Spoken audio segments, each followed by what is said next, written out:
Yeah. Okay.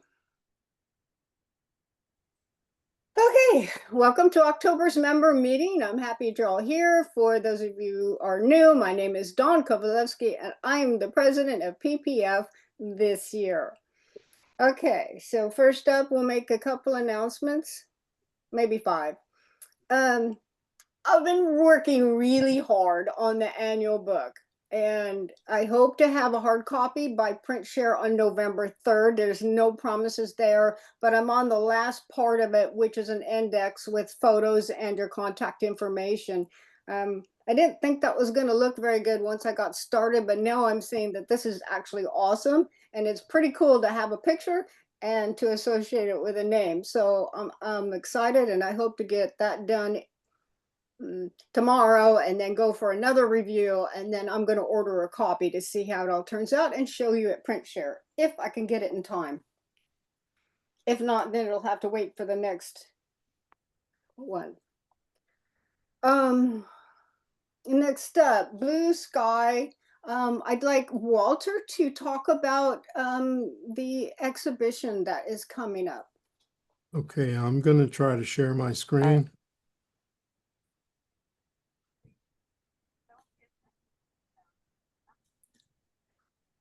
Okie dokie. So first, a couple of key points I'd like to make before going over the schedule. If there's anybody in the, I emailed everybody who's in the show all of this information, but we're going to cover it tonight anyway, just to be sure. If anybody's not able to drop off their work on Tuesday, Audio. 11/4 between noon and 5 at the gallery, please let me know as soon as you can so we can make other arrangements. Oh, it's on the lower left. Okay, for me.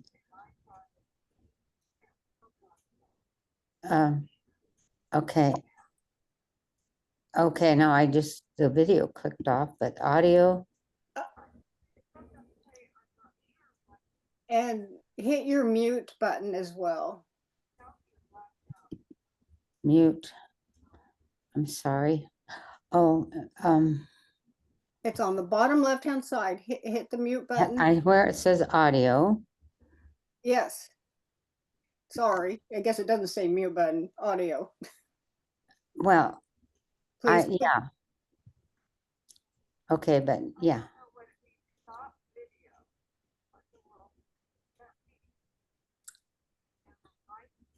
Okay. Okay. Let's see. Am I heard right now? I muted you. I found the button on your name and I muted you. So you're good. I just have to mute you. Okay, go ahead, Walter. Sorry. Okay. So the gallery is located at 122 Northwest 8th Avenue in Portland. If you need to have your print matted, I'd also like for you to get to the gallery as early as you can on the day to deliver, just so we make sure we have enough time to get everybody squared away. I really don't have any idea how many people need mats and clear bags and all that sort of stuff. So apparently I introduced a little bit of confusion into the process because I included the text of the sales process right from Blue Sky, and it's slightly different from the text in the announcement that Dawn had posted earlier. If anybody has any questions, just feel free to give me a call anytime. My contact information is right here. If you have any questions now, that's fine too. You can jump in. Okay, Walter, sorry? This is Mike Burgess. I sent you an email today. I've got pictures in the drawers. When do I have to get those out? Around December 1st. Oh, it's December, not November. Okay, thank you. Sure thing. Okay, so the exhibition schedule, as I said earlier, we're going to install the work on Tuesday, the 4th of November between 12 and 5. The gallery is going to be closed that day, but staff will be there to let us in. I plan to get there right at 12. Once I'm in there, I don't know what we're gonna have to do logistically to get the doors open. So we'll just play that one by ear. If there's nobody by the door, just go ahead and knock.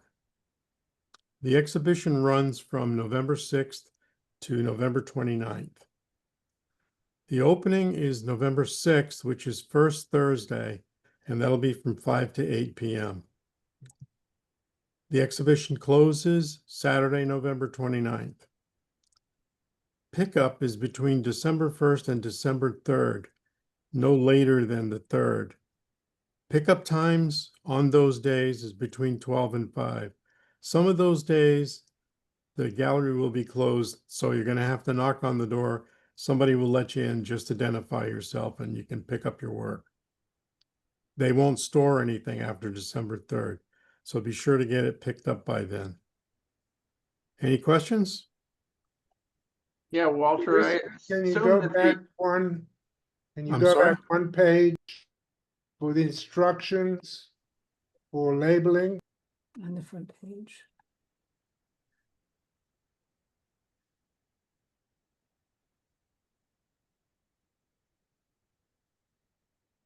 Thank you. Okay.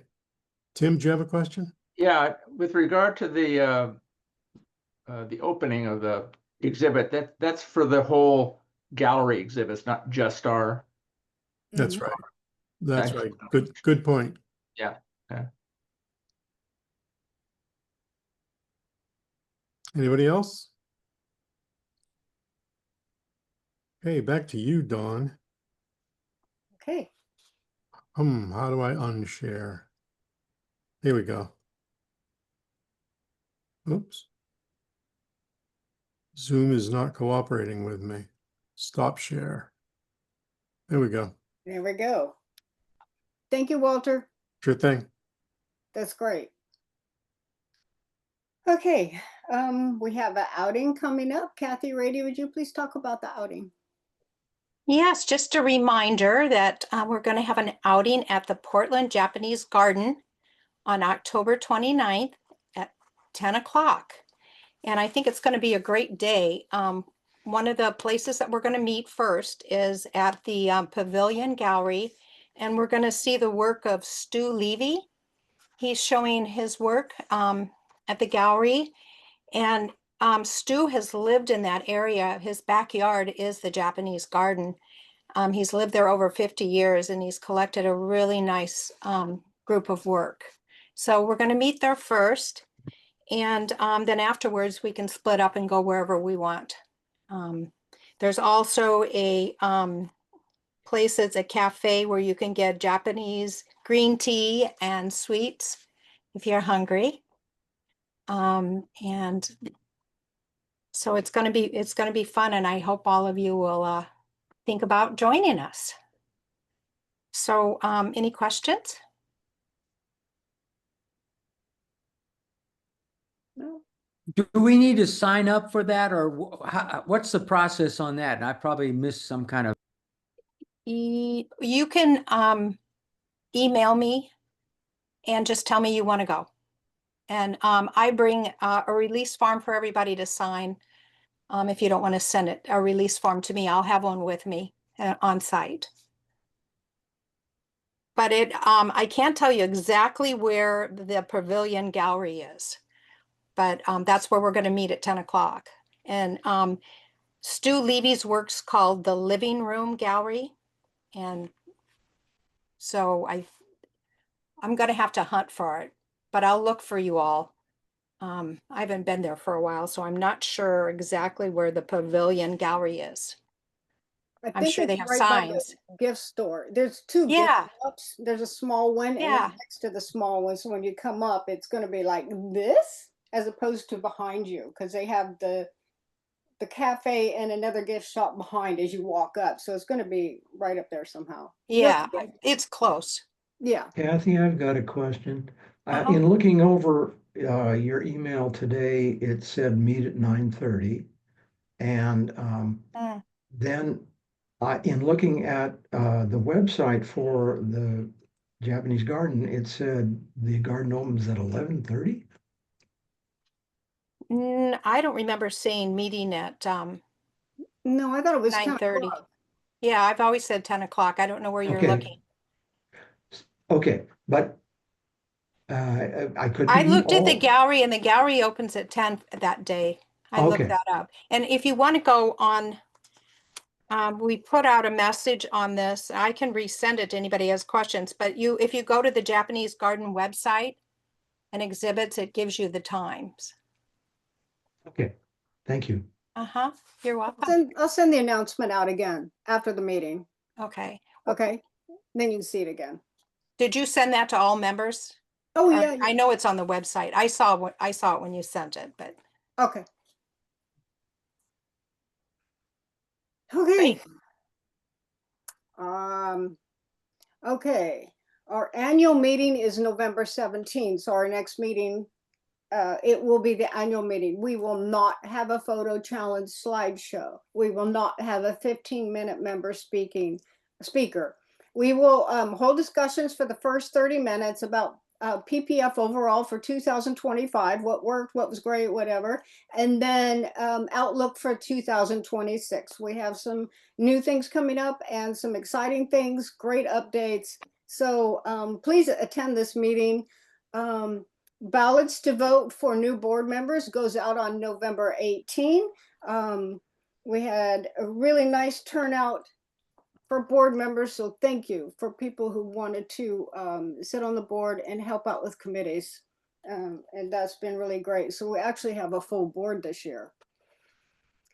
I apologize. As you know, I was doing shout outs in the newsletters for members who got in the show. Unfortunately, most of my shout out or people would email me after I send out the newsletter. And then I'd have to like figure out, well, okay, I'll do it on the in the reminder one, but then I didn't like do it. I didn't get it together. I've been working on the annual book and it's really hard. So I'm going to come up with another way that we can do shout outs that makes it easy and streamlined. Because I don't have time to go out and find you, and you guys forget sometimes. I forget, we all forget, and then we get the reminder and then it's too late. So I'm going to try to do something. I know you all need to have, I want you all to be able to celebrate your exhibitions, because that's what we're here for, is, you know, sharing. The Multnomah Arts Center had a conflict, so our December print exchange has changed from December 1 to December 8th. So please note that date change. Of course, that will go out in the newsletter, and I will make that announcement again next month. So it's still a Monday, but that's just the way the cookie crumbles sometimes. Does anybody have any other announcements that they would like to make, or any comments?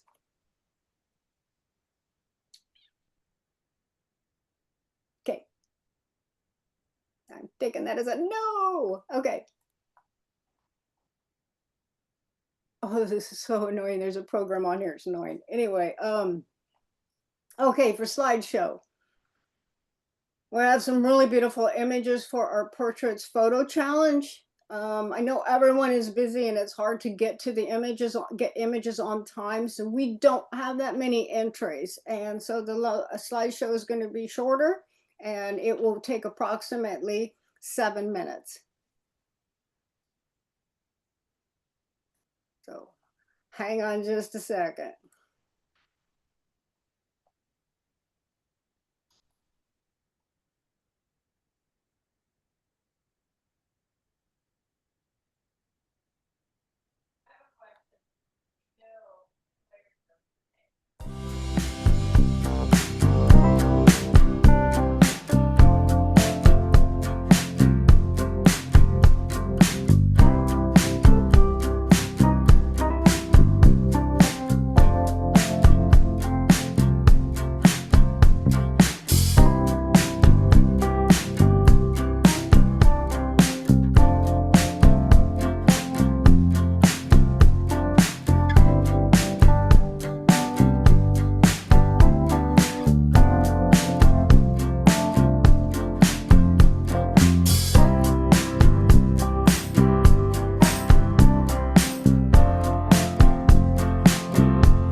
airplane.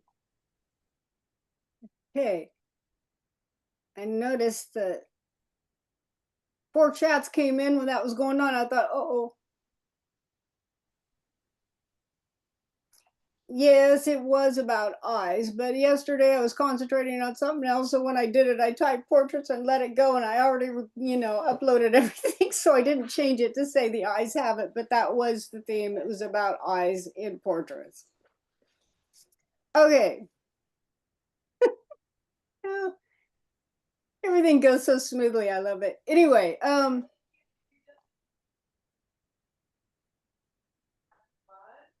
okay, so first up, we have our 15-minute speaker, Linda Keppinger, and she's going to be showing us her floral work. And I'm super excited for you to share your screen now, Linda. Okay. Thank you, Dawn.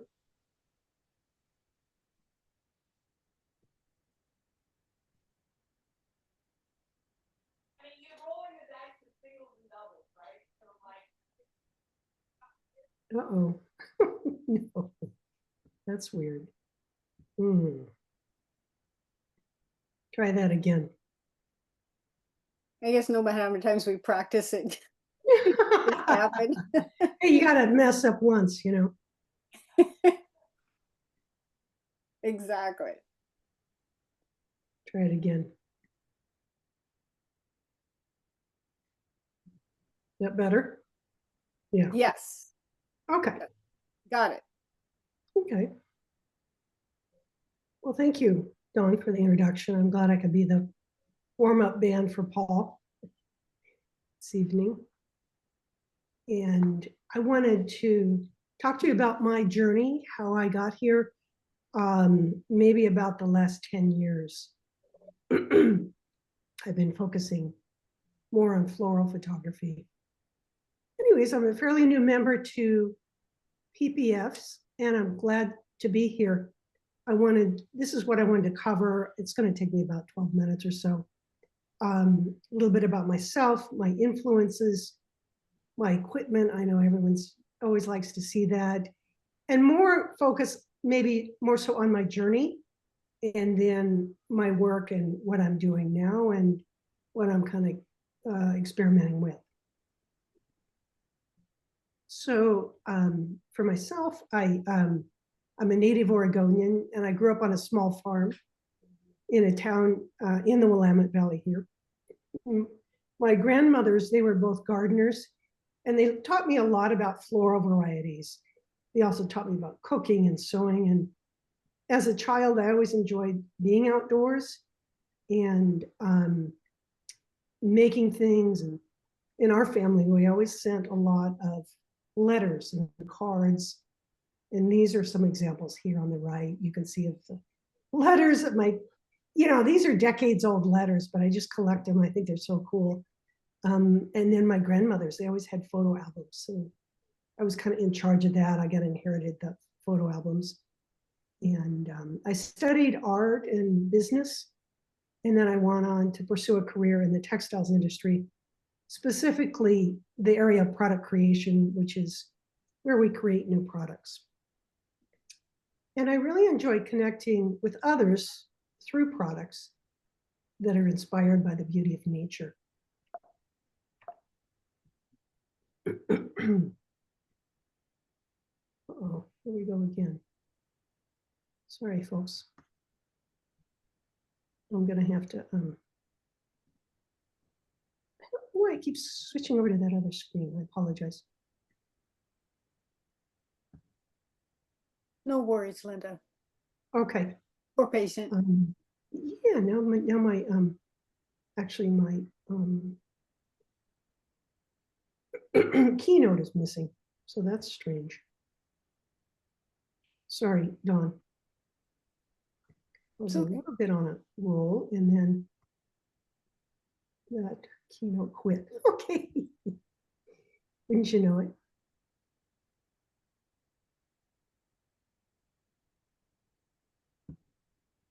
I will look for that.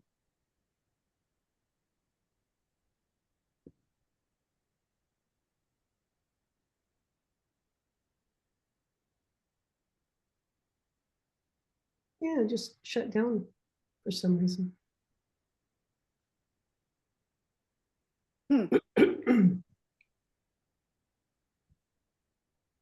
It's interesting.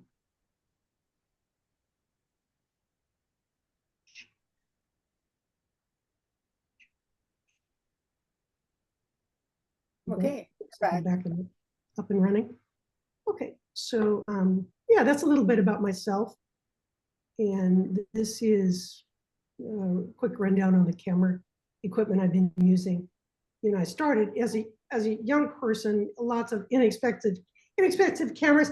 I don't even know what they were, but they were really fascinating to me. And then more as I got a little older, more as an adult, then I picked up a Canon. Don't know what it was. It didn't have interchangeable lens or anything. And then after I retired from my corporate career, I worked at Nike for 20 years. I was taking one of my first trips to Europe, and I bought a camera the day before I went to Europe. I know you're not supposed to do that. I didn't know what I was doing, and I didn't even know anything about ISO. This is 10 years ago, so it was set at 1800 for the entire trip. So, you know, you live and learn. And then just about 5 years ago, I bought the Z7, and my favorite lens is the Nikon 105, and I use a lot of studio light. That's what I've been focusing on. So when I retired from my corporate job 10 years ago, then I started this consulting business, and I was working with textile mills, and I provided creative direction for them so that they could develop new fabrics. And like I was saying, I was a really terrible photographer. But the problem that I had is that I couldn't find, or I couldn't afford to buy images that could tell the story that I wanted to tell. And I needed about 40 images. And that was 4 times a year. So you can see just on this one slide presentation, I have about 6 different photographs that I either needed to create or locate. I traveled to get inspiration. I did photo shoots in different locations, attended trade shows. And when I was in the studio, I worked with, you know, hired models and makeup artists and stylists. So that was all new to me. I had no experience with that at all. And these are, you know, here's another example of the type of work that I was starting to do. So I would do textile and color design for the mills. And, more of my studio work. This is a concept around mod movement. This is a shoot I did in Palm Springs. And you can see some of the images that I took. And then on the far right, you can see how the concepts then turn into fabric sample catalogs. So these are fabrics for a variety of industries, from sporting goods to luggage, automotive, apparel. And then the mills would use my images in their catalogs in their presentation to the customers. So the problem I came up against after 5 years of doing this was that the pandemic hit, and much of the textile industry was put on hold because of the supply chain issues. So pretty much, you know, my customers couldn't afford to hire me anymore. And so I thought, well, I better shift gears here and see what I can do. And I really enjoyed working with the models and photographing people.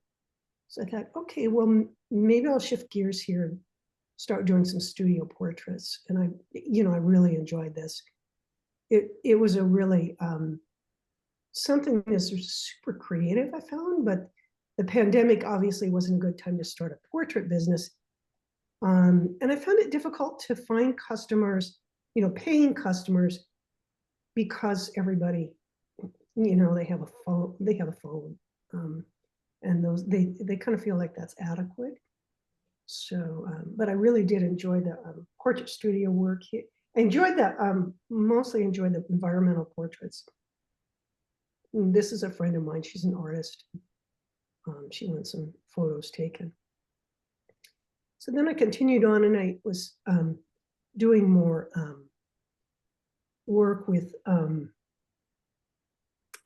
studio lighting, and I was exploring that. And I took this one class, and it just struck me how much I love the studio lighting. And we were playing with the lights, we're putting them in different places, see what would happen.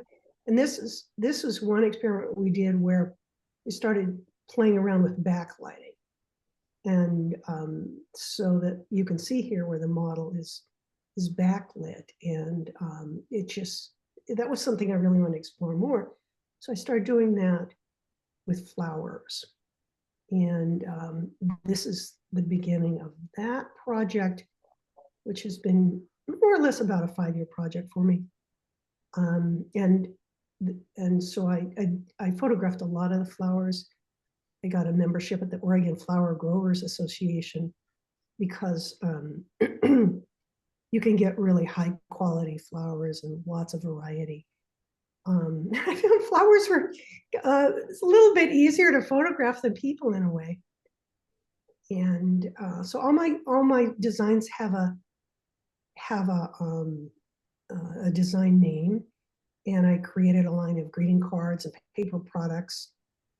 And each of the cards has, explanation, information about the flowers on the back of the cards. And I just really enjoy writing as well. Some of my artistic influences were Richard Avedon and Andy Warhol. Here's another one. We have a plethora of dahlias that come around in August, and they're just so much fun to photograph. And I do four seasonal collections: spring, summer, fall, and holiday for my customers.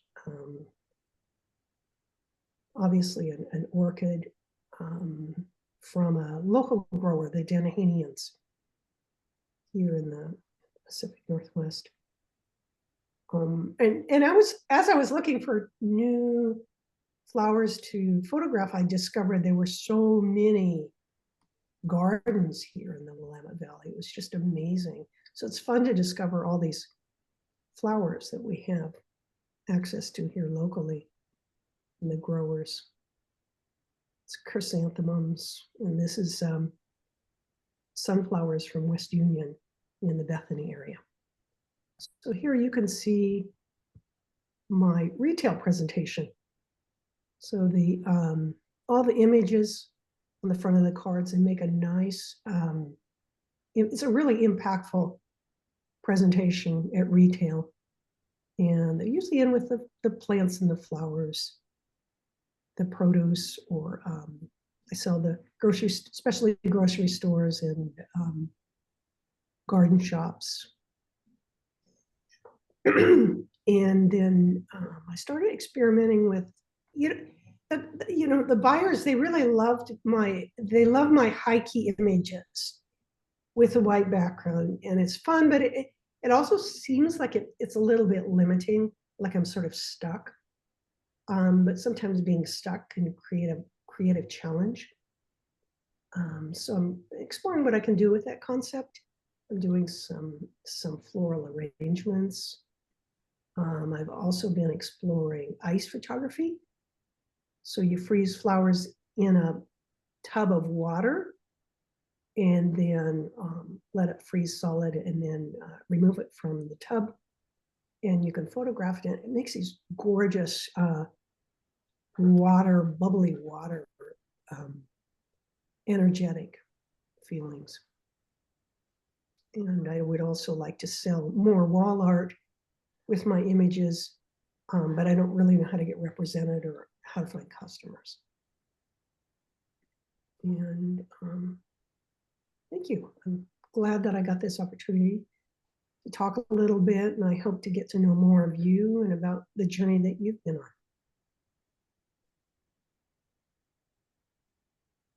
Thank you, Linda, for your presentation. It was awesome.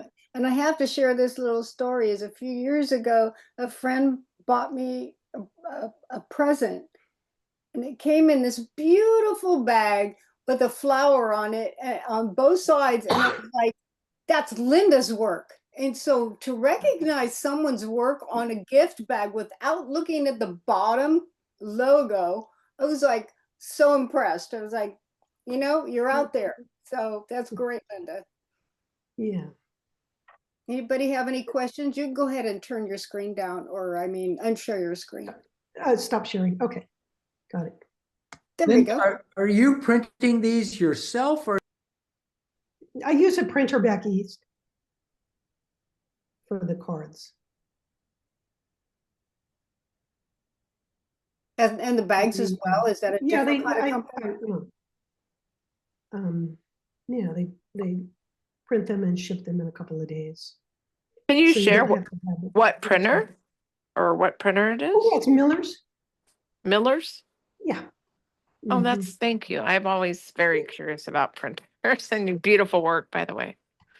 Oh, thank you. Yes. Linda, this is Mike Burgess, and I have a question about your technique, particularly with studio lighting. I've Yeah. always found it difficult, intimidating. How did you get into it and learn how to do it so well? No, I was so bad in the beginning. I took a lot of, it's just, and it's really intimidating. What's really intimidating is the equipment. You need the triggers and you need the, the flash lighting, and then everything needs to talk to each other, and then adjusting what's more light, what's less light. It's just a matter of trial and error, really.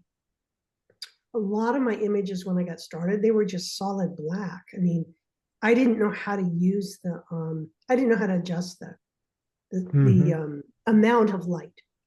Yeah, so yeah, it took a lot of experimenting. So you're basically self-taught in this? Oh, I took different workshops from people and stuff. Yeah, I guess Okay. I think we all are self-taught, aren't we? Thank Yeah, you. no, I didn't go to school for photography. But I had customers and I needed to deliver. So I had a really steep learning curve.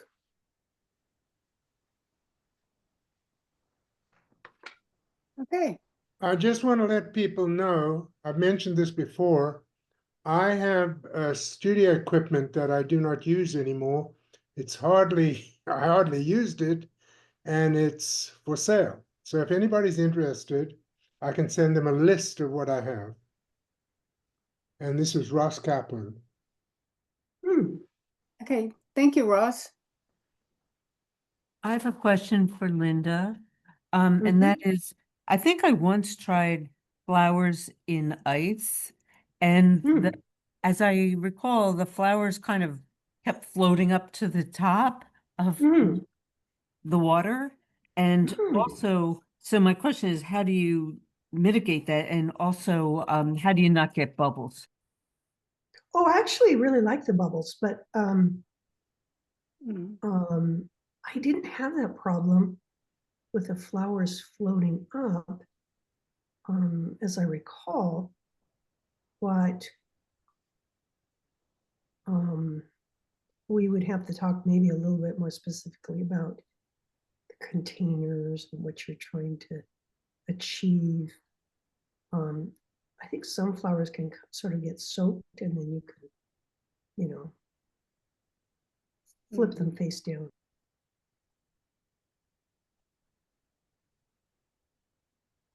That's a good idea. Flipping them face down. That way Yeah. you turn your ice over. Yeah. Yeah. That would solve that problem. So the back side is still exposed, but the underside is where you really want, you're buried. That's a good idea, upside down. I never thought of that.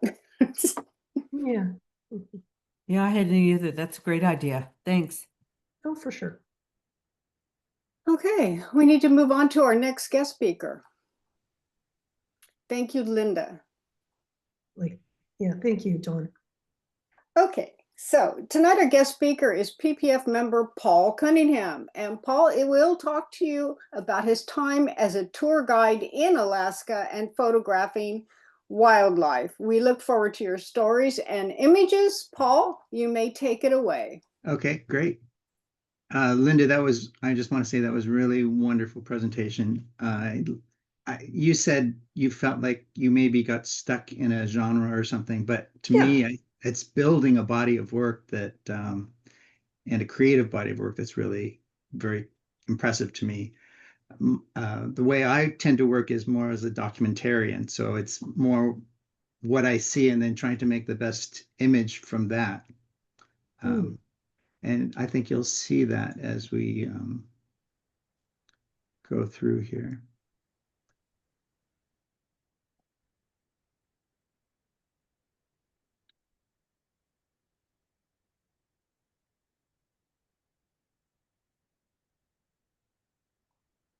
Everybody see that okay? Yes. Kind of interesting the way I got started in the process of being a tour guide, or actually a photography guide in Alaska. It's another one of those cases where the world seems to center around Ray Bittigan. Not directly in this case, but I was in a workshop with him and I met one of his assistants, Rachel Dean, who was later doing this job in Southeast Alaska. And through her, I learned about this opportunity and found that it was one that I couldn't really pass up. So I'm going to take you through sort of some of my experiences, show you some of my photography, and then hopefully answer questions for you guys as well. I've spent 3 years as a tour guide in Southeast Alaska, and just an amazing experience overall. The season in Alaska for tourism runs really 5 months. It really runs from May through September. And so you could say it's a 5-month long summer if you want. For me, the first year was 2019, and it was all 5 months. It was 1 to 3 tours a day. And I gave a total of 140 tours in that first year. So it was a lot of going out, taking people around for photography, showing them sites, and as well as doing some photography on my own as well. Just to give you an idea of the area that we're talking about, Alaska, of course, is a huge place, and there's more than one Alaska, if you like. This was all focused on Southeast Alaska, which is the lower panhandle. And a lot of people here, or some people here, I'm sure, have cruised through here on an Alaska cruise. It's probably the most interesting part of Alaska, at least from my point of view. It is a collection of islands and fjords and glaciers. It's full of wildlife. It's surrounded by the Tongass National Forest, the largest national forest in the world, or in the United States, excuse me. And for most people, or for much of this, I guess for Skagway and Haines, which is where I was working, that all begins in Juneau, Alaska. Juneau being the capital of Alaska. Juneau's landlocked, so actually not landlocked. It's a place that can only be reached by air or by boat. You can't drive to Juneau. So typically for somebody from Portland who was going there, that would mean flying to Juneau. And then from Juneau, you would travel up to Skagway and Haines. Skagway is up at the end of the Lynn Canal. And Lynn Canal is this body of water that you see here. It is actually the longest and deepest fjord in North America. It's not a canal. That's quite the misnomer. It was originally on Spanish maps as Lynn Channel, and the name was transcribed incorrectly eventually. So But all of this is relatively recent country. It was uncovered with the retreating of the glaciers from the last ice age. So some of this land is less than 10,000 years old.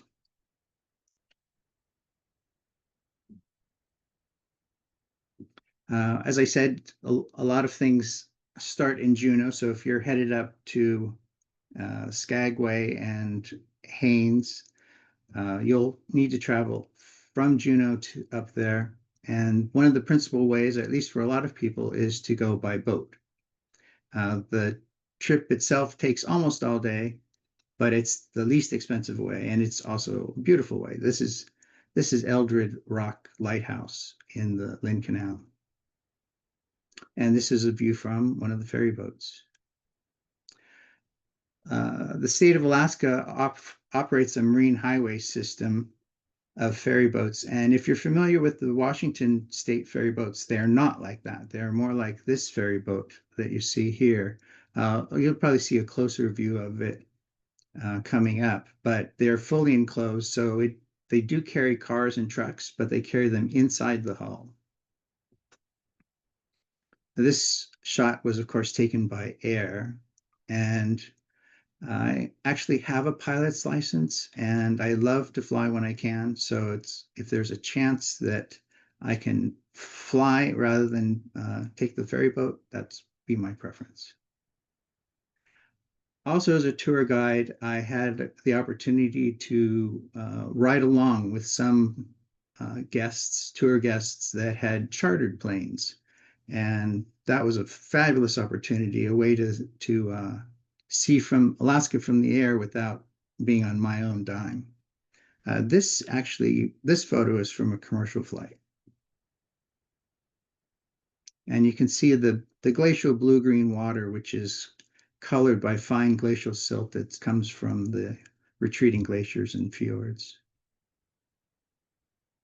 Another aerial photo, I think this was from my first day coming into Skagway, where I was working. Skagway is way up in the corner up there. And then this is the little town of Haines over here. And the Haines Airport is over this way. So this is a spring day, a little bit of snow. And this is the town of Skagway itself, seen from the air. This was also on my first day. Great start to an adventure. Skagway has four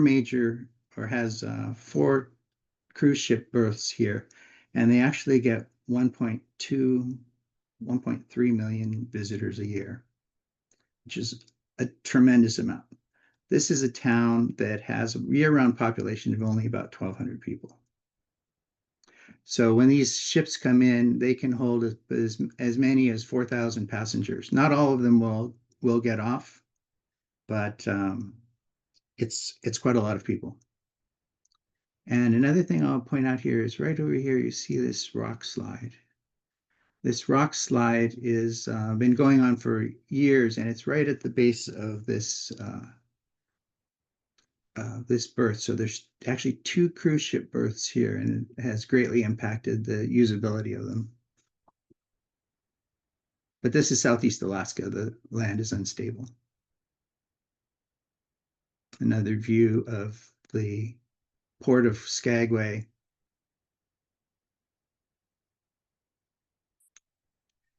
And this is what the town of Skagway looks like when there's no one there. And I believe I took this actually during the COVID times, the end of COVID days. So I wasn't working there, I was just visiting. And Skagway is home to the Klondike Gold Rush National Historic Park, which is a major tourist attraction and reason that Skagway is there at all.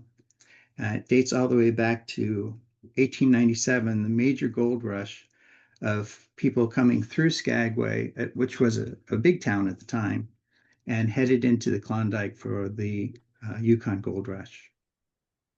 This picture is, they happen to be a couple of friends of mine. I guess in Skagway, almost everybody's your friend or you've seen them before. And this is in a pride parade. In the background is one of the oldest buildings in town, the Arctic Brotherhood building, 1899, as you see, and over 4,000 pieces of driftwood on the front of it. So it's a small town, and it's right at the base of the Great Mountains there. You might have seen them when we were looking at the town, that surrounded by mountains and steep valleys. These are all carved by glaciers. And this is looking downhill. This is a drone shot. Looking downhill towards Skagway would be off in the distance. This is one of the roads that we traveled almost every day, depending on the weather and what was happening in that day. Tours were given in vans like these. This is a 12-passenger van. So I would be the driver and the narrator and the sort of tour guide, if you will. And then we'd stop along the way, depending on where we were going. Rainbow Glacier Adventures, who is my employer, operates out of two towns. They operate out of Haines, Alaska, which is nearby, and out of Skagway. In Skagway, their business is primarily photo tours, also some scenic tours, but the tours in Skagway last 3 hours long. We pick up people, or they pick up people. I would say I don't do that anymore, right? They pick up at the dock, load people on the van. You do a brief orientation. You talk about what you're hoping to accomplish that day. Talk a little bit about bear safety, and then go off on your photography tour. The tour itself is completely decided by the guide at that moment, at that day. What are you going to see? Where are you going to go? So you're very independent. So even though you're working for a company, the tour is really up to you. It is what you make it, which is really a great thing. You get to be very independent and work one-on-one with people. Typically do 1 to 3 tours a day. 1 would be an easy day, and 3 would be a very hard day. You might work 6 or 7 days a week. There's really no days off unless you want a day off. It's Alaska in the summertime. Everybody is working as hard as they can. So it could be up to 40 hours a week plus 20 hours of overtime if you want it. For me, I prefer to have more free time, so I didn't work quite as hard as that, even though I was doing 140 tours.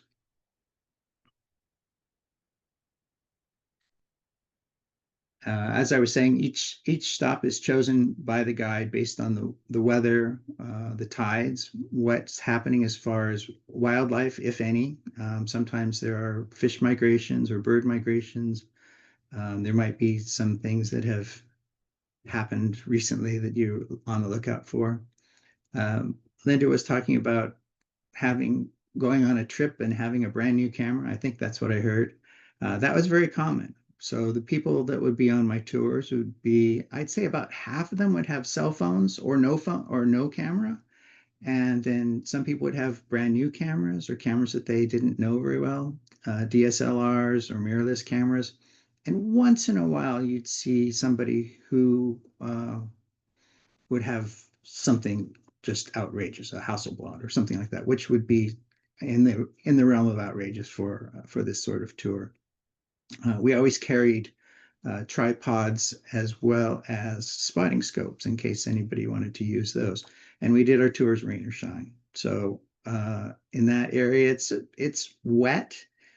It's actually it's actually one of the drier parts of Southeast Alaska, but it would be comparable to here. So except that in terms of total annual rainfall, except that somehow it seems to always fall in the summer.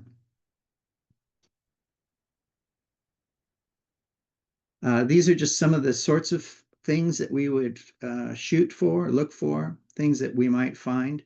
And there's a historic train that runs every day. It's the most popular attraction in Skagway.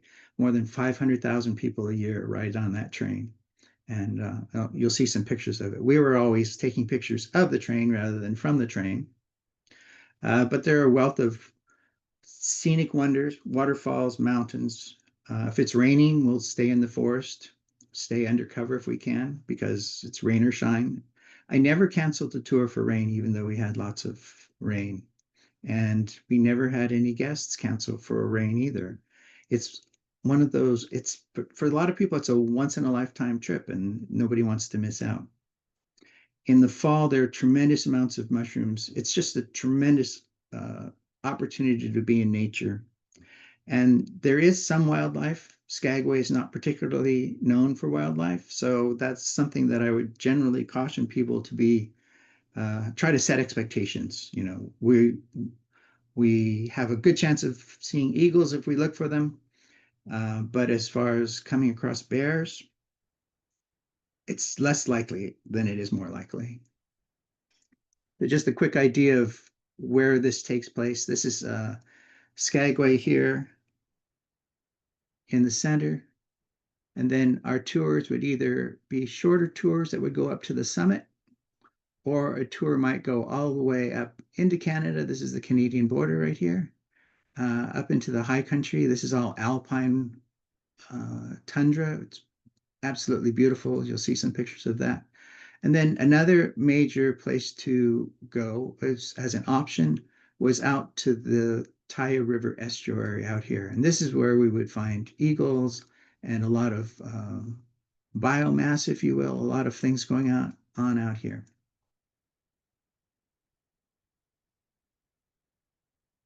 This is one of the trains crossing a waterfall. This is up as we travel up into the mountains. And here's another image of the more modern train so that they run. They're still historic. They've been there since 1900. Was intended to take miners up into the high country, up into the Yukon, as far as best they could. The train was built a little bit too late for the gold rush, but that didn't stop them. This photo is actually taken from the train. I'm on the back of the train here. And this was in spring, one of the events that's run by the railroad. They do a community ride for people of town so that they know what the train's all about.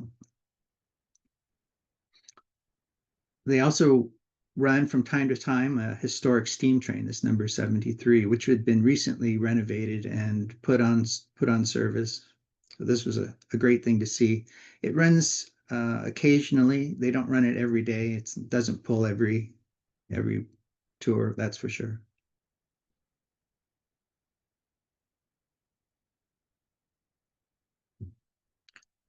And living there, you get a good sense of where to catch the train, where to see the train. It's hard to time exactly unless you're looking for the train. So this was on one of my free days,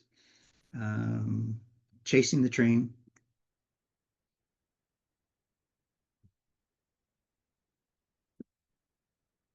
Rainbow Glacier Adventures is unique in some ways in that they operate in two towns in Southeast Alaska, Haines, Alaska, and Skagway. And this is the picture of the town of Haines, again from the air.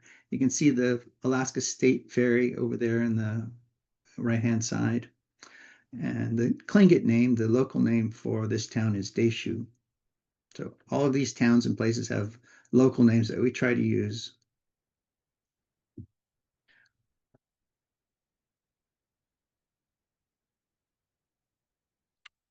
So from here, Skagway, to get to Haines, the most usual way is to take a 45-minute ride on a private ferry, and then land here in Haines. From Haines, we would then board another kind of bus or van, and then usually drive out here to this Lutak area right here. This is the Chilkoot Lake and Chilkoot River estuary right there. It's a very short river. And then on other occasions, we would come out here on the Chilkat River, which is the main highway. This highway would actually allow you to drive to Skagway if you wanted to, but it's 350 miles a round trip, so it's not super practical. This is the harbor in Haines. And some cruise ships come in there, but but very few, only one at a time at the most, and much less frequently than heavily visited Skagway. So it's a very different kind of town. It's from Skagway. It's based on fishing, commercial fishing, and was once home to 5 or 10 canneries at one time. Another view of this is Lutak Inlet going up to Chilkat Lake. So our Alaska State Ferry and the ever-present fireweed in the foreground. If you continue up to Chilkoot River, so on the east side of the peninsula is the Chilkoot River, and on the west side is the Chilkat River. It's kind of confusing, but they were two different local tribes. They have very similar names. But this is a river that's frequented by a lot of animals, this estuary, because salmon come up through here. Important food fish called a hooligan or eulachon or sock. I'll show you that fish in a minute, but it comes up through here. And as a result, other animals come through here too as well, eagles and bears. If you're wanted to really see wildlife, Haines is a much better choice than Skagway. Commercial fishing in this area is important. These people are fishing for sockeye salmon. And this is a view back towards part of Haines. This is a part of Haines called Fort Seward or Port Chilkoot. It was built in 1900s as one of the first forts on the West Coast.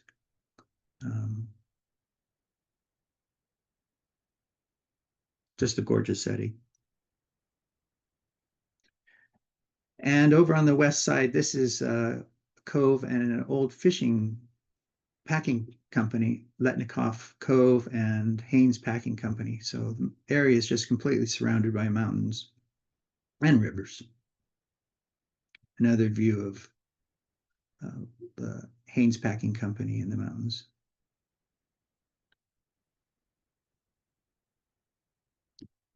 Boat in the area. This is in Letnikoff Cove also. And looking back towards Haines, over on the right-hand side, you can see a landslide, another landslide. And this particular one happened in December of 2020 after nearly a foot of rain came in one day. And unfortunately, there were 2 houses at the bottom of that land there, and 2 people lost their lives. One of the fabulous parts of this area are the glaciers, and there are no glaciers that you can see quite up close like this on a tour in Haines or Skagway.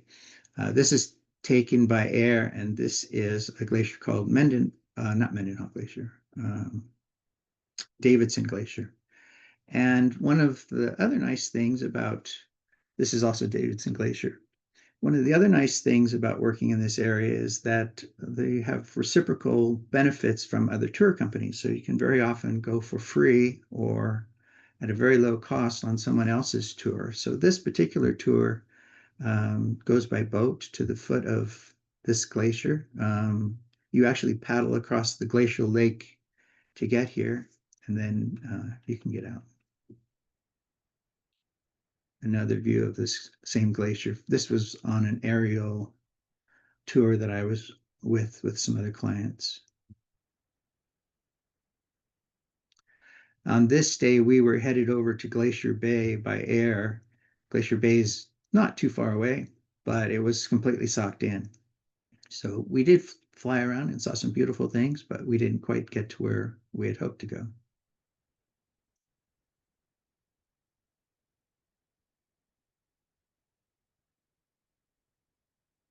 I have hundreds and hundreds of glacial pictures. I won't show you them all. This is probably in Glacier Bay. I think that's right.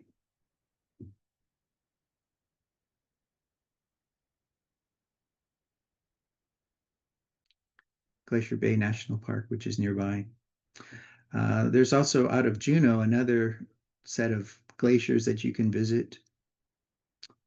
Tracy Arm, there are 2 glaciers there, and those are easy to visit from Juneau.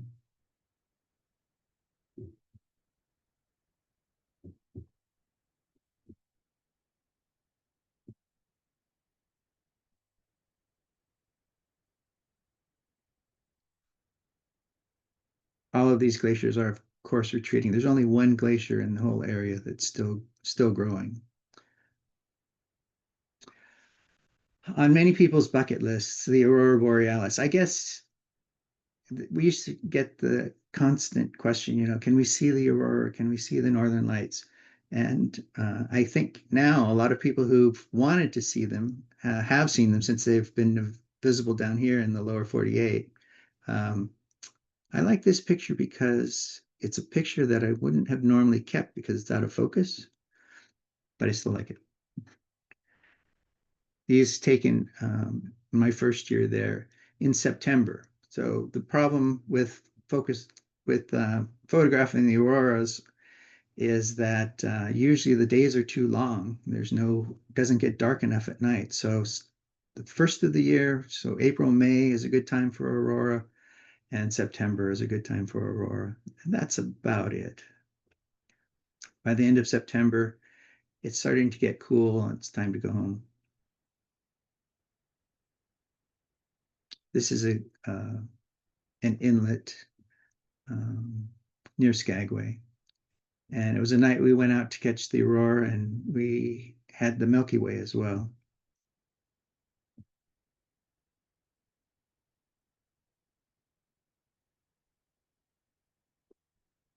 On this night, I had gone up to the top of the mountains, up to the top of the pass, and I was hoping to see the auroras up there. But there's a kind of a unique situation because you cross the US border into the Canadian area, and you can't cross back into the US after about 10 o'clock, 9 o'clock or 10 o'clock.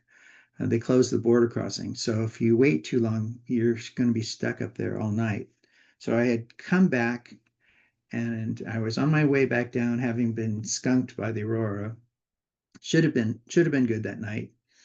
And I saw cars parked along the road. So that's unusual. There's nobody there. There's usually nobody there. So I turned around and this was what I saw.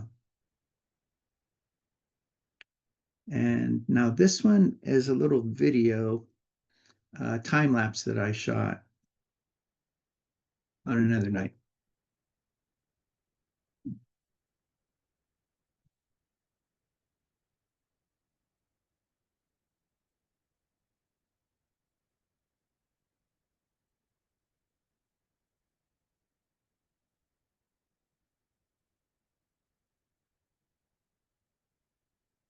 It turned out to be a great show, even though there were clouds. You'd think, well, maybe clouds wouldn't be good, but I just shot this while I could, and it was happening, and I didn't want to take the time. I was on a tripod, but I didn't want to take the time to set up a timer and do all of that kind of stuff. So I just mashed down the shutter button every 8 seconds. So it was an 8-second exposure. And then when the exposure was over, I pressed it again and again.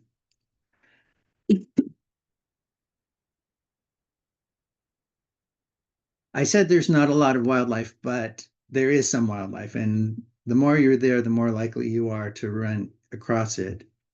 This was a bear crossing the road. And this was actually up after we reached the summit, and this is in the Canadian side. So what kind of a bear is it? You know, in Alaska, coastal Alaska, there's brown bears, coastal brown bears, and they're the exact same bear as a grizzly bear, except a grizzly bear is a bear that's found inland. And the big difference, it's just a subspecies or different ecotypes. So a grizzly bear is less likely to get fat and round. They have a completely different diet. They don't have access to those high fat, high protein salmon. So grizzly bear are found inland, and brown bears are found on the coast, coastal brown bears. This is in the Haines area, and this was a bear, young bear, turning over rocks and looking for eels and clams, whatever he might find under the rocks. And the crows were hanging out looking for pickings too.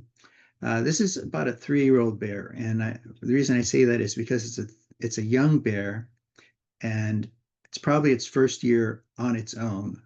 The first 2 years are spent with mom. So after the end of the second year, mom kicks him loose. And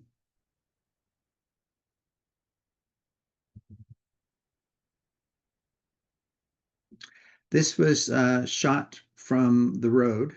So I'm standing up a good distance away, feeling very, very safe, and not anywhere near this bear.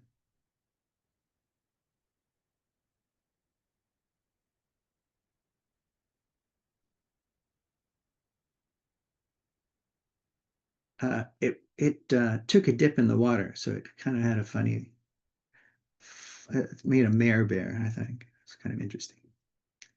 You can see it's like a cat. If you've ever washed a cat, you know that there's not a lot of cat under there. It's a lot of fur.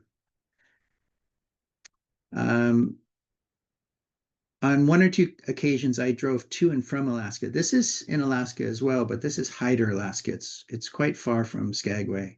You drive a long way down through Canada. You can pop into Hyder, Alaska, and it's a wonderful place. This bear decided that it was going to play with its food. I have no idea why. Other big animals, moose. This was one of my very first days in Haines. It was a couple of mallards joined the fun. This is a different spring in Haines. Along the Alaska Highway in Canada. So there's almost 2,000 miles between Skagway and Portland if you drive. So you're bound to see a lot of wilderness.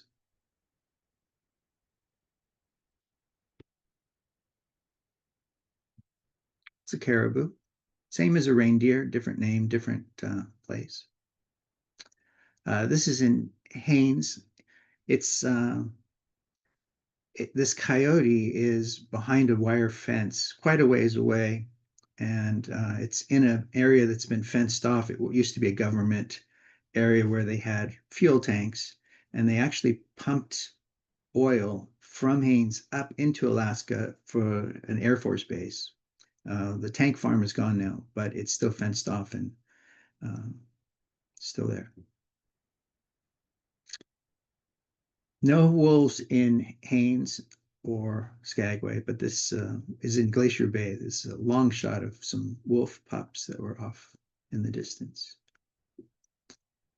And there are foxes around, quite a few. This is from Glacier Bay as well. I put this one in here both because it's a great wildlife photo, but also because it's a curiosity of how these seals, or not seals, sorry, sea lions, got up here on these rocks, right? It's quite a ways up there. And the answer is, well, the water was higher at the time. In fact, the tides here swing 22 feet on a high tide to a low tide, at least during parts of the year. So that makes for some interesting weather. This was a long shot from a boat in Glacier Bay.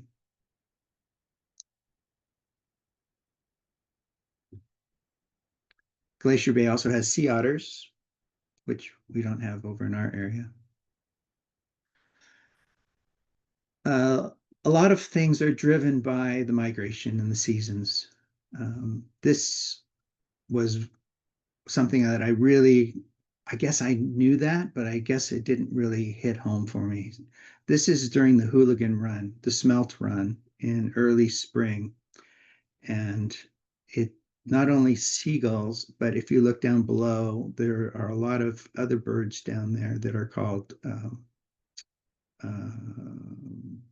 surf scoters, and we'll see those again. But it's all based on a run of this fish, which is it's an important forage fish and very critical fish for the local populations, the native populations, because it was considered a salvation fish, because it came at the very beginning of spring when many people would have exhausted their reserves over the winter time. It's a very oily fish, and it was used to make a trade good in oil that was traded across the mountains. These are surf scoters. And surf scoters can appear in the hundreds, tens of thousands like this. They're a sea duck, and they work cooperatively to pull up blue mussels from the bottom of the bay here. So they'll go down, they're sort of synchronized swimmers of the sea. The first row will go down, work and pull on mussels, and then followed by the next row and next row, next row. It's almost like a conveyor belt. Surf scoters are sometimes called poor man's puffin because they are colorful. The males are, and they have that look, but they're not puffins. These are what tufted puffins look like. And this is from Glacier Bay.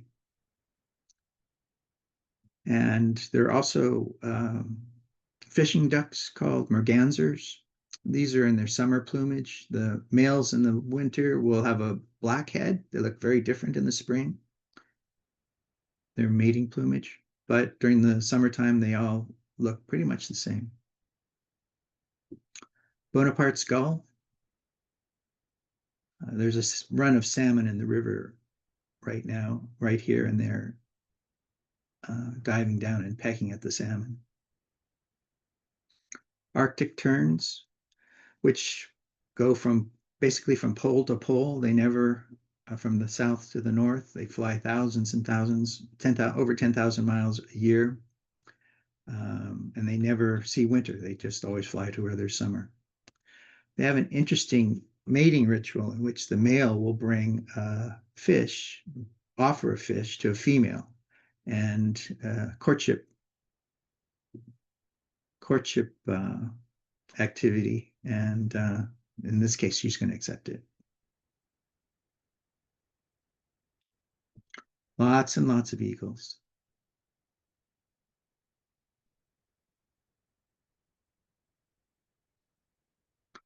Including juvenile eagles. This eagle is still maybe 4 to 5 years old yet. It's not quite a full-grown adult, so it's got a mix of feathers there.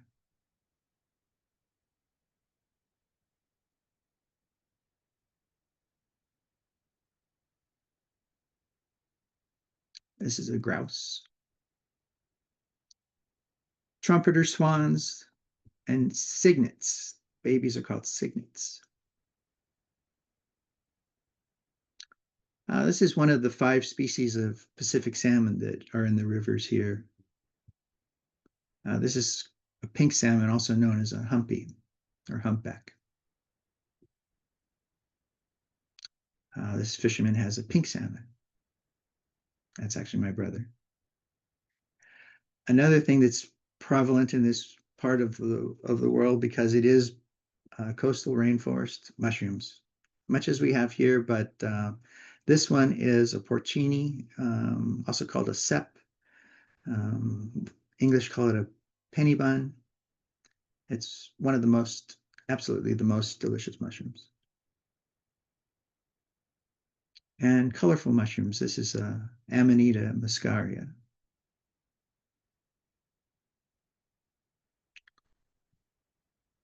Tons of those as well.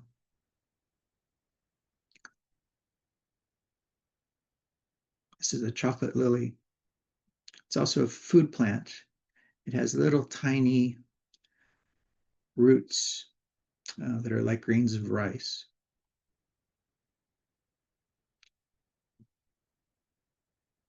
A forest flower called shy maiden.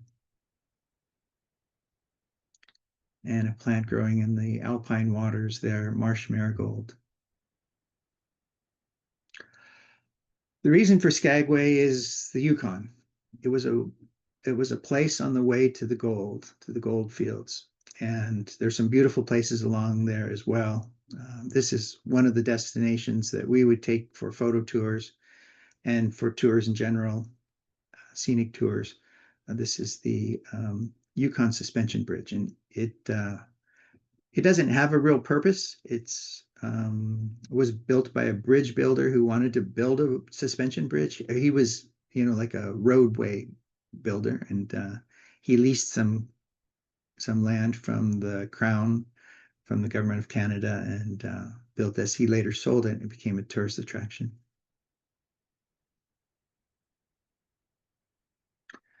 But after you get up out of Skagway, you get into these high alpine meadows. And this is the area that you would find moose and others. Just a beautiful area.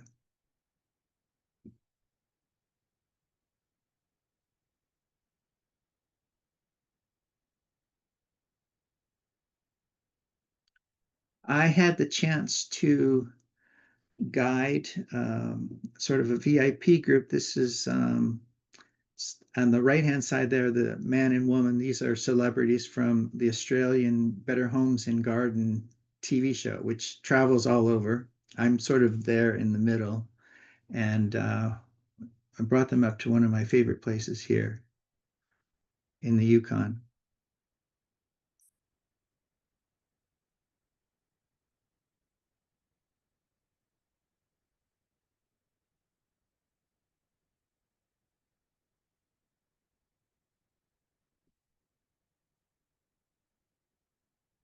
Another location in the Yukon. This is called Emerald Lake, where the bottom of the lake is a limestone marl, and it reflects light back up. It's quite stunning. So just some thoughts, I guess. You never really know a place like when you live there, and that was one of the most wonderful things about being there 5 months at a time. It's a beautiful place to live, beautiful place to work. You'll be popular with your friends and family, that's for sure. For me, it was great to get out every day and be active instead of sitting at my computer at home. So absolutely worthwhile from that point of view. You'll meet a lot of people, whether you like it or not, but that's part of the charm. When I'd met somebody and I told them I was going to work up there, and they were working up there already, and they said, "Well, are you a people person?" And I guess I said yes, but I don't know that I am. So you'll have opportunity to learn about anything that you want to learn about: the history, the indigenous culture, the geology, the wildlife, lots more, the botany, the biology, the life cycle of plants and animals. It's all there if you want to learn it. Not everybody does, but it's there, and it's wonderful. 5 months is a long time to be away from home, so that's can be a factor for family life for sure. But in the end, summer will end, for better or for worse, bittersweet. Some of the things that I took away from it, from personally, for me, the chance to go and to take this opportunity and live and work in Alaska for 5 months, if I didn't do it now, when was I going to do it? I mean, is there a better time? Why put it off? I had the chance, and it was worth every moment for sure. But it also taught me a lot of respect for how fragile the ecosystems are, what it means to have a lot of people visiting them, and what responsibilities we have with regard to that. And I think I take comfort in knowing that I was able to show people a beautiful place and hopefully help them to appreciate it in a way that they hadn't thought about before, and just be a part of them understanding what we have and what we need to protect. So if it's not up to us, then who is it up to? We can help to protect these areas. Things that we can do. I don't want to say what we should do, but things that we can do. Learn to tread lightly, be responsible, understand the impact that you're making. Support environmental groups that are working to protect and preserve these places. Share your love and appreciation of nature with other people so that it's not lost, so that we don't lose these things, that we protect what's important. A couple of things, people that do support the environment. Rainbow Glacier Adventures is committed to sustainability. I think, they're business people, and sustainability is a big part of continuing their business, but it's also heartfelt. They live and work and love these places just as we do. Southeast Alaska Conservation Council is an important organization based out of Juneau that's raising awareness and trying to protect and lobbying to protect these important places in Alaska, especially. Lynn Canal Conservation does this even more locally, as does Tack Chinook Watershed Council. So I think last slide, just another view of Emerald Lake in the fall. That's what I have for you. Thank you, Paul. God, your pictures are just so amazing. Alaska, I did the cruise up there, and I was just like so impressed and so amazed, but you really showed way even better than what I saw. It's just so incredible. And I know that people are going to have a lot of questions. I think what a terrific experience to be a tour guide. Absolutely. Yes, absolutely. Wonderful to do. And like I said, you never know a place until you live there. It would be hard for somebody visiting to even scratch the surface, but you get to, and that's the benefit. It's sort of like the sampler tour when you're on an Alaska cruise, right? You get to see these places, and then hopefully you get to return. Yeah. Okay. All right. We're opening the floor for questions and comments. Paul, beautiful, Yes. beautiful images. I have been to Alaska, and the thing that I noticed is the light. The light is so pure, so clear. And I think that you brought it out in your images. The question I would have for you is, friends of mine, some years ago when they were younger, did the Chilkoot Trail. Did you ever do that? So the Chilkoot Trail is a 26-mile trail that the gold rushers took, and it's about a 3-day trail, and it goes up into Alaska, and it's extremely steep and extremely grueling. It's way beyond my capabilities at this point. It's actually closed during COVID, and parts of it have been washed away recently, but it's a living museum. I've walked on the first mile or so, a couple miles. It's something to do for sure, especially if you're of good health and sturdy. They said they saw lots of equipment that had been left there over the years. And as you said, they said it was a very, very tough hike. Yeah.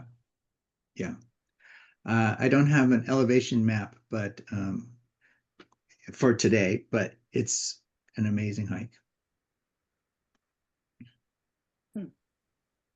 Paul, I want to just say, this was such a treat to see an area that I frankly didn't know about. And so it was such a treat to see from someone's eyes that's been there repeatedly and kind of, lived there for a little bit of a time. So what a treat. So thank you for these really wonderful educational photographs. Thank you so much.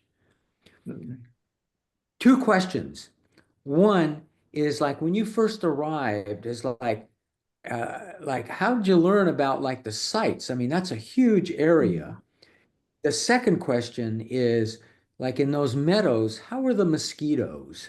Ah, mosquitoes, to take that question first, mosquitoes were my greatest fear. Um, yeah, they are absolutely, I absolutely do not get along with mosquitoes. And I found though that on the coast, there really aren't many. And mostly you're on the coast. So when I first got there, there were mosquitoes and they were big mosquitoes, but they're my favorite mosquitoes because they're big and slow. It's the small sneaky ones that are the problem, and they come later in the year. As for figuring out where to be and what to do, um, every guide, the company is good about training, so that's an important component. And in my third year, I went back at the beginning of the year without the intention of staying the whole year. So I went to help train new people and show them the sites and how to do things and that sort of stuff. And then came back at the end of the year to kind of help out at the end. So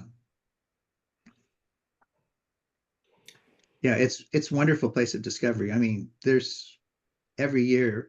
The first year is a good year, but it's getting a handle on things. The second year, you know what to expect and where to look, and everything just flows more easily. So the second year's the beginning of the best part. Paul, I got a chance a few years ago. I went up to Skagway and did the White Pass train up into the Yukon, and that was great fun. And I'm planning to go up to Alaska, probably not next year because I'm going to Europe, but the year after that, I wanted to go up to Anchorage and just spend some time just driving around. Is there a kind of a sweet time to go in terms of the weather, but not hitting the biggest crowds? Maybe a I week. I the summertime is the time to go. That's the basic thing. Yeah, So I heard August was probably the best, but I would think August would be a good time. okay. Yeah. Yeah. I mean, things have warmed up, everything. I personally I like the spring because everything is just coming alive and awakening. So I really like that time. The fall is beautiful too. You really can't go wrong. Yeah, I guess not. Yeah, the best time to be there is when you can be there. Right. Okay, thanks. Paul, thanks for a great presentation. I really enjoyed it. Um, I I liked the vantage point of many of your photos, and many that were taken from aircraft. You did mention drone photography. How much have you used a drone in Alaska in capturing some of these images? Not as much as I could, just because there's so many cameras and so many things to do. But it is a good way. I do have a Part 107 license, so I can fly drone commercially. You can also do it recreationally too, without that, and that's perfectly fine. So yeah, there's there's a lot to see and do. It's a little bit different if you're up on the Canadian side as far as regulations. That the that Australian film crew that flew that drone in that site, I wouldn't have done that because that's kind of against the rules, but that's up to them. So Thank you. So I was in the that region in 1979. Among other things, we floated a river up, starting in the Yukon and ending up out at the coast. oh wow. One of the questions I have is would you sense that the big cruise ships have changed the environment and basically the living up there? So economically, they're the lifeblood of those towns, right? They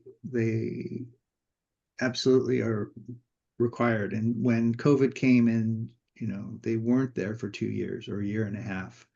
That was more like 2 years.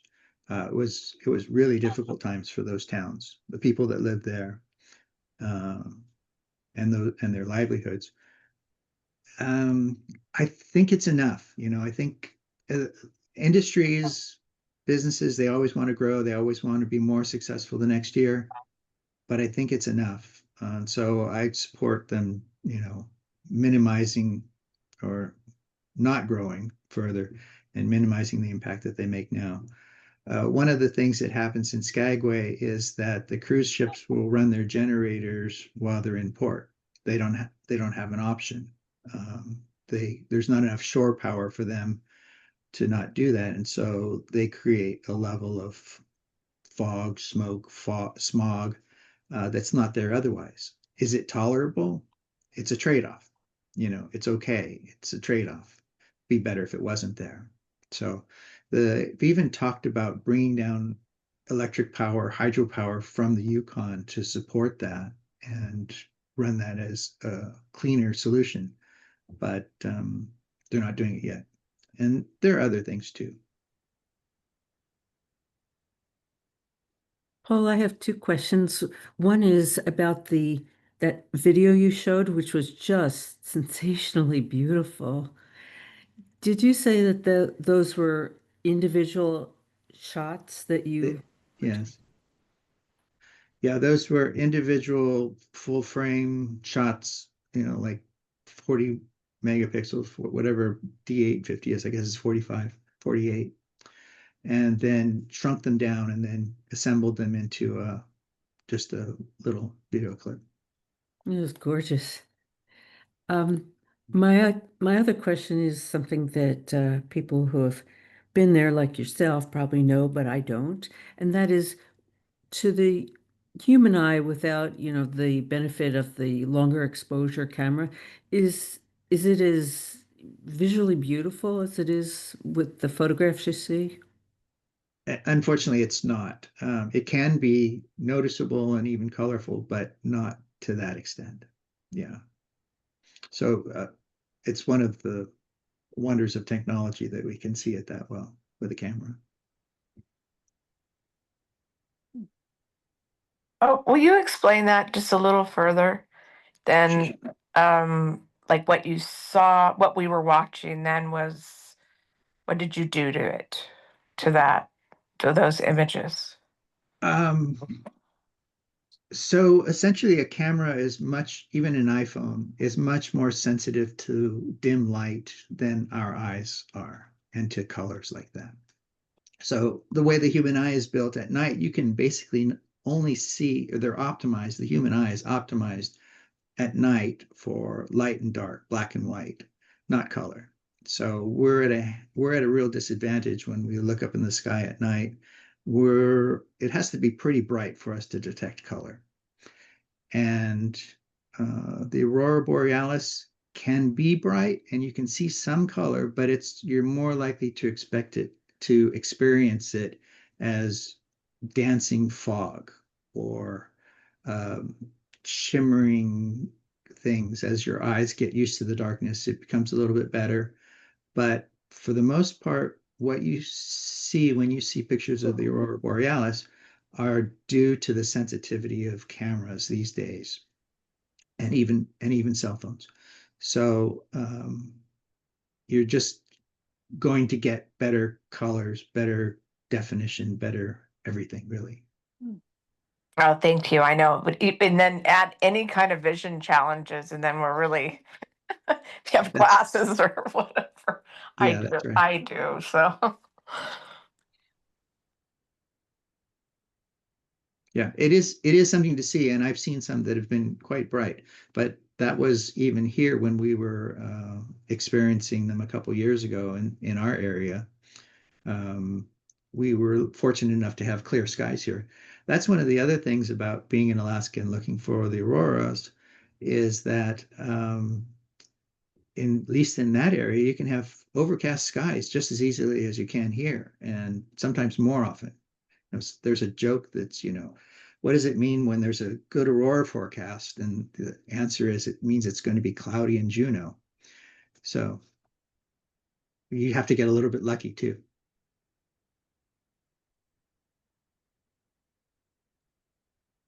Paul, kind of a follow-up on your generators on the cruise ships question. What about like logistics, like gasoline and, you know, parts, like if your van breaks down and, you know, Oh, yeah. all those kinds of things?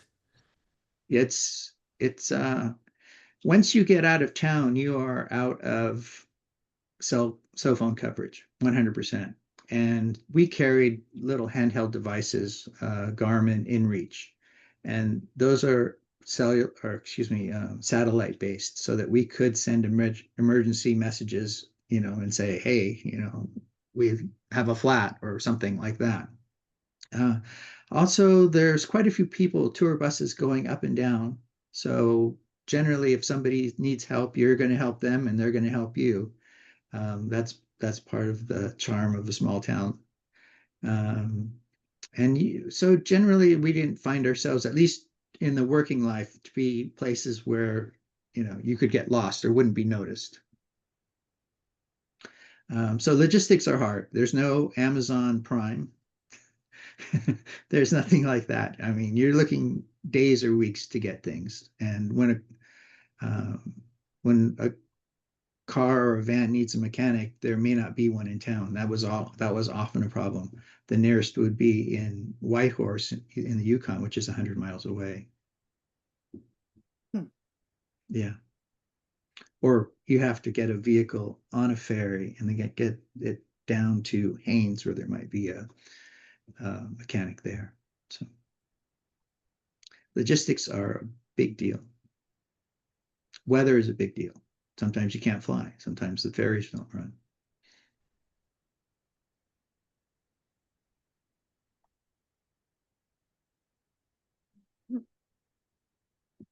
Anyone else? There's really this kind of a tour guide life or photography guide life is really suited for two kinds of people. Not people in the middle of their career. It's usually, you know, kids 20 to 35, or people that are 55 and older. Just there's not that much money in it. There really isn't. But it's a great thing to do. Okay, one last question then. In one of the early lighthouse photographs, there was a lighthouse, and then there was like a flat below the lighthouse was kind of a flat plain, like that used to be like a water level. Now, is that a tidal effect, or what you know, what caused that geology?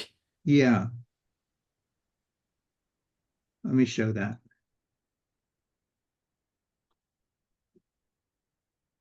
Oh, I did that wrong. No, I didn't. We can see the photograph. Yeah. That is tidal. That's because there's up to 22 feet of tide in here.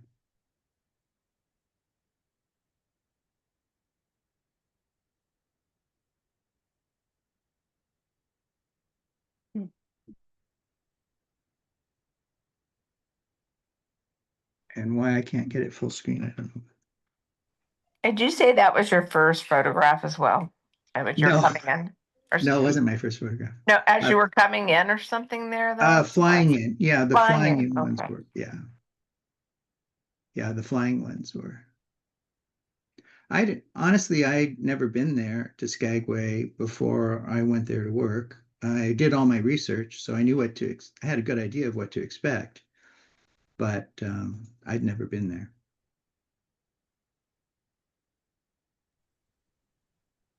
Can you hear? Okay. Hi, Paul. I'd like to comment a couple of things. One is I enjoyed the program, real photographs of a great place. And also, I have great respect for your stamina and patience running tours. I've tried it a couple times and I don't have the temperament. The last one I did, the people sued the company. Oh. Yeah, they assured me it wasn't me, but anyway, you know, it was like, oh, this is not cool. And people, I was in Alaska for about 2.5 weeks last year, and friends and I went right when the season opened. And I felt it was really nice. I had never been there before, but there was still lots of snow and there were plenty of people, but I was told it wasn't as crowded as it gets. Right. And I came away with the thought that the only way to do it is a good month when the season starts, then another month in midsummer, and then another month, the very last possibility in the year. So I came away quite frustrated at 2.5 weeks, but I really loved it. I just loved the space. Yes, it's nice to be there and see the changes of the season because they change so fast. From Yeah. from May to the end of September, beginning of October, you kind of go through 3 seasons in 5 months, and it's Mhm. it's fascinating. I mean, it's amazing. Everything happens so quickly that before you know it, it's midsummer and there's 10,000 dandelions everywhere you look, and then you look again and it's it's fall and the leaves are turning. It's Yeah, I think it's a fascinating place and I go back in a heartbeat. yeah, So thank you very much. my pleasure. Paul, what temperature ranges did you encounter during your time, and what can you expect in the winter? Well, I'd say during the summer months, 40 for the low, or even maybe a tad under 40. But we're talking beginning of the season, and it feels really crisp in the morning, like really crisp. And then a heat wave is in the 70s. It doesn't normally get to 80, but if it's 80, it's boiling hot there. So that's sort of the summer range. Inland, the temperatures can be much more extreme. Inland, you can get temperatures of minus 40 degrees in the wintertime. And curious thing, minus 40 degrees Fahrenheit is the same as minus 40 degrees Celsius. It's a temperature at which mercury freezes. So to give you an idea, quite cold. And one of the artifacts of the terrain there is that the cold wind blows down through the valley into Skagway in the wintertime. So Skagway can get tremendous winds coming down that way, and tremendous cold as well. And another interesting thing about Skagway, the name Skagway actually literally means place where the water has white caps. It's a Tlingit name. And so Skagway is a windy place in the summertime as well, with wind blowing up Lynn Canal, funneling up into Skagway. So days of calm, like the one in the photo that you see right there, are not that common. They happen for sure, but not that common.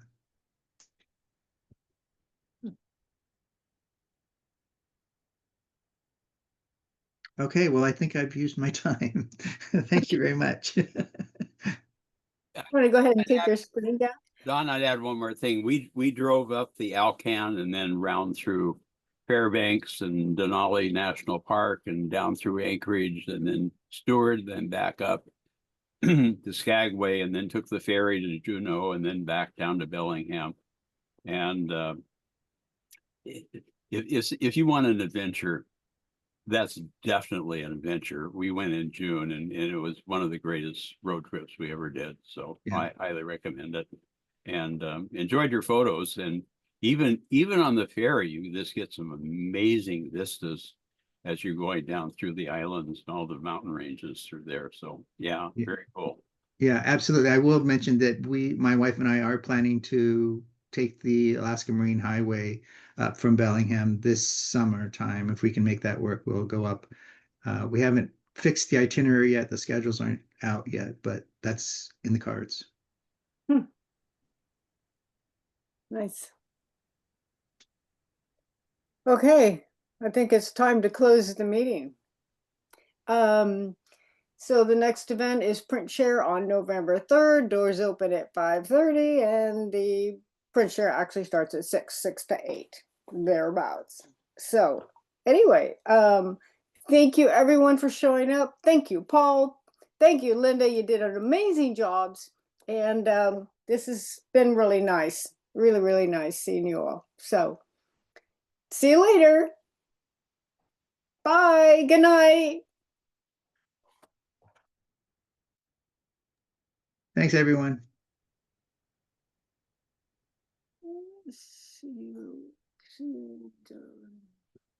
Okay.